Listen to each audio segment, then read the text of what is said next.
목요일입니다. 32장 15절. 여수룬이란 이름, 의로운 자란 뜻은 하나님께서 이스라엘에게 요구하시는 가장 이상적인 모습으로 애정을 담은 애칭입니다. 그러나 주인이 육축을 잘 먹여 살찌우자 그 짐승이 더 이상 주인의 말을 듣지 않고 오히려 주인을 발로 차는 모습을 통해 이스라엘 백성들이 하나님의 은혜를 저버리고 자신들의 본분에서 멀어졌음을 보여주고 있습니다. 17절 원문 그대로 직역하면 하나님에 대하여는 어떠한 일도 아니하고 마귀에게만 제사를 지냈다 입니다. 그들이 알지 못했던 신들, 나타난 지 얼마 안 된 신들, 조상들이 두려워하지 않던 신들이란 우상은 기본적인 욕구를 반영시키기 위해 인간들이 만들어낸 대상에 불과하다는 것, 전혀 인격적인 교류 경험을 할 수 없는 존재라는 것, 죄성을 지닌 인간이 현실의 불안감을 두려워하여 자의적으로 만들어낸 무가치한 것들에 불과하다는 뜻입니다. 26절부터가 반전입니다. 하나님의 극한 분노가 진정되는 것은 대적의 오해와 망상 때문입니다. 이제껏 묘사된 배교한 이스라엘에 대한 하나님의 진노와 심판의 선언들의 이면에 있는 하나님의 궁극적인 마음이 독백처럼 시작됩니다. 내가 그들을 쫓아내고 그들에 대한 기억을 인류에게서 끊어지게 할 것이라 했으나 하였다마는 이제부터 이 노래의 마지막 절인 43절까지 이스라엘에 대한 심판이 아니라 이스라엘의 대적에 대한 심판과 이스라엘의 회복이 이루어집니다. 대적들의 오판으로 하나님은 이스라엘에 대한 진노를 멈추십니다. 이스라엘이 기록하고 기억할 노래의 상당 부분이 대적에 대한 심판이라는 것은 하나님의 의도가 이스라엘의 회복에 있다는 것입니다. 모세의 노래의 전반부에서 부각되는 것은 사람의 실패입니다. 후반부에서 부각되는 것은 하나님의 은총입니다. 사람의 죄보다 큰 것은 하나님의 은총입니다. 심판보다 큰 것은 용서입니다. 모세의 노래의 전반부가 과거의 실패라면 후반부는 장차 펼쳐질 소망입니다. 실패가 소망으로 바뀌기 위해서는 이스라엘의 내적인 변화가 일어나야 합니다. 그런 점에서 모세의 노래를 들려줌으로써 이스라엘이 새로워져야 한다고 이스라엘의 변화를 촉구하는 것입니다. 27절. 하나님의 주관하심에 따라 이스라엘을 멸망시킨 이방 국가가 하나님께서 자신을 사용하였다는 상황을 깨닫지 못하고 오히려 그 사건의 진실된 배후를 왜곡하고 오해한다는 의미입니다. 28절. 그들은 분별력과 판단력이 없다. 분별력과 판단력은 역사를 주재하시는 하나님의 통치를 알아차리는 역사 해석 능력입니다. 이런 분별력과 판단력이 결핍된 개인이나 나라는 망합니다. 30절. 대적 한 사람이 이스라엘 1000명을, 두 사람이 10,000명을 도망가게 하는 일은 하나님께서 대적의 편에 섰을 때 가능한 일이었습니다. 눈에 보이는 역사적 사건의 배후에는 역사의 주관자 되시는 하나님의 개입이 있음을 알 수 있습니다. 나의 삶에도 눈에 보이는 현상이나 원인이나 결과를 따지기에 앞서서 하나님의 주관하심에 대해 분별과 이해가 있어야 할 것입니다. 34절. 대적들이 생산한 독즙을 내는 포도 같은 죄악이 하나님께 쌓이고 봉인되어 있다는 것은 하나님께서는 결코 죄를 간과하시거나 잊지 않으시고 반드시 심판하실 것을 말합니다. 35절. 변호함과 갚음이 하나님께 속해 있다고 하십니다. 의인의 발이 비틀거릴 때 변호하시고 악인에게는 심판하십니다. 36절. 자기 백성이 대적들의 압제에 의하여 힘이 쇠진해져서 모든 것을 포기한 상태, 아무런 희망도 없어 보이는 바로 그때에 하나님께서는 자기 백성을 위해 변호하시고 구원의 손길을 내어주십니다. 하나님의 불쌍히 여기심의 승리입니다. 극한 빈궁을 보시고 긍휼로 채우십니다. 무익한 우상숭배가 헛됨을 상기시키십니다. 우린 이런 은혜로 사는 존재들입니다. 금요일입니다. 32장 43절. 원문으로 열방들아 이스라엘로 하여금 즐거운 소리를 내게 하라.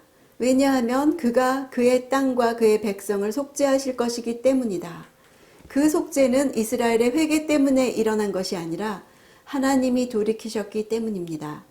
결국 모세의 노래는 하나님의 원수 진멸과 자기 백성 속죄를 보고 만민으로 하여금 환호성을 지르도록 초청하면서 세계 만민에게 하나님을 드러내는 선교적 복음으로 바뀝니다. 하나님이 이스라엘을 회복시키시는 방법은 먼저 이스라엘의 죄악을 들춰내신 후에 이스라엘의 구원을 약속하시고 이스라엘의 찬양을 불러일으키시며 마침내 이스라엘의 죄 용서를 보증하십니다. 나의 회복도 이렇게 일어난다면 하나님께서 나의 죄악을 들춰내실 때 어떻게 해야 할까요? 46절 후대의 말씀을 가르치는 일을 제대로 감당하기 위해서는 먼저 부모된 자신의 삶에서 하나님의 말씀대로 사는 것이 필연적으로 전제되어 있습니다.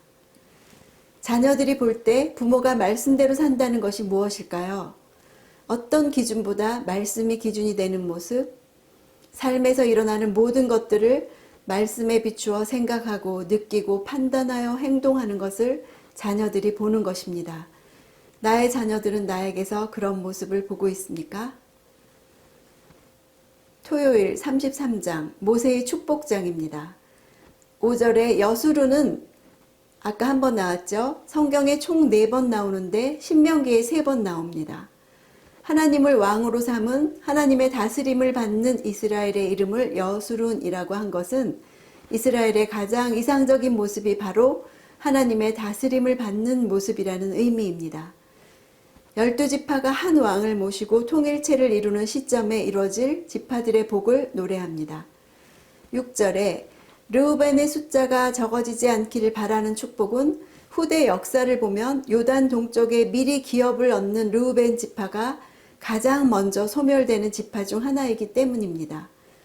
7절 유다의 축복은 해석이 분분합니다. 사사기 1장에는 유다 지파가 가나안 정복에서 혁혁한 선봉대 역할을 했다고 나와 있습니다. 종말론적 해석으로는 유다에 대한 축복은 그 족속에 머무는 것이 아니라 앞으로 임하실 메시아를 내다본 축복이었다고 할 수 있습니다. 하나님께서 그리스도를 붙드시고 모든 악의 세력을 물리칠 수 있도록 해달라는 기원이 되겠습니다. 야곱의 축복은 유다를 강조했고 모세의 축복은 레위를 강조합니다. 9절에 레위가 자기 부모나 형제, 자식들을 생각지 않는다는 것은 그들이 금송아지 사건 때 하나님과 이스라엘의 관계가 깨어지는 것을 막기 위해서 형제와 친구들과 이웃을 도륙하면서까지 하나님께 헌신했고 하나님의 언약을 바로 잡으려 했기 때문이었습니다. 그래서 모세는 레위 지파가 하나님의 법도와 율법을 이스라엘에게 가르치기를 축원합니다. 이제 모세가 없는 시대에 율법을 간수할 레위를 강조하려는 것입니다. 주일날입니다. 33장 18절 항해로 나갈 스불론과 정착 생활할 이사갈이 서로 다른 환경에서 살아가면서도 서로 밀접한 상호 관계를 맺으며 보완적인 삶을 살 것을 축복합니다. 민족들을 산으로 부른다는 것은 갈릴리 지역에 임하실 메시아에게로 초대한다는 뜻입니다. 왜냐하면 여기에 바다는 갈릴리를 말합니다. 갈릴리에서 사람들을 낚아 올리며 어둠에 감춰져 있던 하나님의 백성들을 모을 것은 장차 오실 그리스도의 사역이 갈릴리 지방을 중심으로 이루어질 것을 예견한 것입니다. 이것은 이사야서 9장에서 이사야가 예언한 내용을 상기시킵니다. 옛적에는 여호와께서 스불론 땅과 납달리 땅으로 멸시를 당케 하셨더니 후에는 해변길과 요단 저편 이방의 갈릴리를 영화롭게 하셨느니라. 흑암에 행하던 백성이 큰 빛을 보고 사망의 그늘진 땅에 거하던 자에게 빛이 비치도다. 20절 갓 자손이 뛰어난 힘과 능력으로 대적들을 정복하고야 마는 용맹성은 역대상 12장에 그대로 묘사되어 있습니다. 갓사람 중에서 거친 땅 견고한 곳에 이르러 다윗에게 돌아온 자가 있었으니 다 용사요 싸움에 익숙하여 방패와 창을 능히 쓰는 자라. 그 얼굴은 사자 같고 빠르기는 산의 사슴 같으니. 24절 아셀이 차지한 땅은 감람나무가 잘 자라는 비옥한 곳입니다. 26절 5절에 여수룬으로 시작된 지파들의 축복을 26절 여수룬이 세 번째 나오면서 닿습니다. 시므온을 제외한 11지파의 축복문을 보면 대부분 미래에 실현되었음을 알 수 있습니다. 나름대로 다 하나님의 배려를 받았고 받은 분량이 다 다릅니다. 그중 단연 눈에 띄는 지파는 레위 지파죠. 레위 지파는 이스라엘의 영적 인도를 위해 우림과 둠밈을 보관하며 부모 형제들에게까지 단호하게 여호와의 편에 섰습니다. 이런 축복에도 불구하고 레위인들은 사사시대부터 가난을 면치 못해서 유리방황합니다. 사사기에는 레위인의 물질적인 궁핍과 영적 위험 상실을 보여줍니다. 레위인에 대한 이스라엘 지파들의 하대와 레위인들 자신의 도덕적 타락이 있습니다. 이방인과 고아와 과부와 함께 이스라엘 사회의 경제적 약자인 레위인의 방랑과 궁핍의 역사를 보면 이스라엘이 하나님을 멸시한 만큼 레위 지파도 외면한 것이 분명합니다. 27절 하나님이 내 피난처, 처소가 되신다는 것은 그리스도의 성육신으로 완성됩니다. 29절 이스라엘아 너는 행복하다. 여기서 행복은 토부입니다. 너를 복으로 삼았다. 그들의 높은 곳을 발로 밟을 것이다는 머리를 밟을 것이다 라는 뜻의 여인의 후손이 뱀의 머리를 밟는 승리를 의미합니다. 이것이 우리의 결론입니다. 우리를 토부라고 하셨습니다. 또 우리의 싸움은 이미 이겨놓으신 싸움입니다. 월요일 34장 이번에는 신명기 마지막 장까지 하기 위해서 월요일 것까지 오늘 하겠습니다. 모세의 죽음장이죠. 1절 하나님은 모세에게 눈으로 가나안 땅을 보게 하셨습니다. 이곳에 나온 지명들은 아브라함의 행로와 일치하는 지명들입니다. 아브라함의 기나긴 인생 행로를 다시 펼쳐 보이시는 것은 미래의 전망을 강조하시는 것입니다. 결국 신명기는 과거 회고가 아니라 미래의 전망입니다. 새로운 시대를 열어 보여주시는 것입니다. 4절 이 땅은 내가 아브라함과 이삭과 야곱에게 맹세하여 그 자손들에게 주겠다고 약속한 땅이다. 땅이 왜 그렇게 중요한가요? 하나님 나라는 국가의 3요소에 따라서 땅과 민족과 하나님의 주권이 있어야 합니다. 약속의 땅에서 하나님의 주권에 순종하는 백성을 원하신 것입니다. 그것이 하나님 나라입니다. 하나님이 나를 다스리시면 하나님 나라가 임한 것입니다. 나에게 하나님 나라가 임했다고 말할 수 있습니까? 모세의 죽음은 첫째, 성취적이고 완성적인 죽음입니다. 늙고 병들고 기력이 다해 죽는 것이 아니라 그의 사명이 다 완수됨으로 하나님의 부름을 받아 안식에 들어간 것입니다. 우리의 마지막도 이러기를 소원합니다.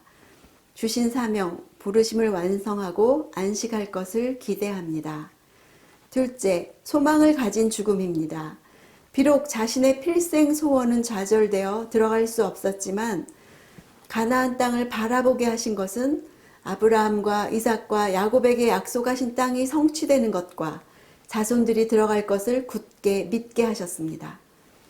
우리에게도 이런 비전을 보여주시기를 간구합니다. 이스라엘 민족의 이집트 탈출과 광야 여정을 인도한 그는 그리스도 예수의 구약적 예표였습니다. 그는 십자가를 앞두신 예수님과 엘리야와 함께 변화산에 나타났죠. 예수님의 별세, 엑소더스, 더 큰 출애굽하실 것을 함께 의논한 예언자였습니다. 모세를 가장 영화롭게 하는 것은 모세의 율법을 읽고 예수 그리스도를 믿고 영접하는 것입니다. 9절 여호수아에게 모세의 안수라는 공식적인 의식을 통해서 내적으로 지혜의 영을 부어주셨습니다. 우리 자녀들에게도 이렇게 멘토를 만나게 해주시고 지혜의 영을 부어주시기를 기도합시다. 다음 책인 여호수아를 여는 길을 닦습니다. 안타깝게도 백성들은 여호수아 세대 후 짧은 기간만 여호와께서 모세에게 명령하신 대로 여호수아의 말에 순종했습니다.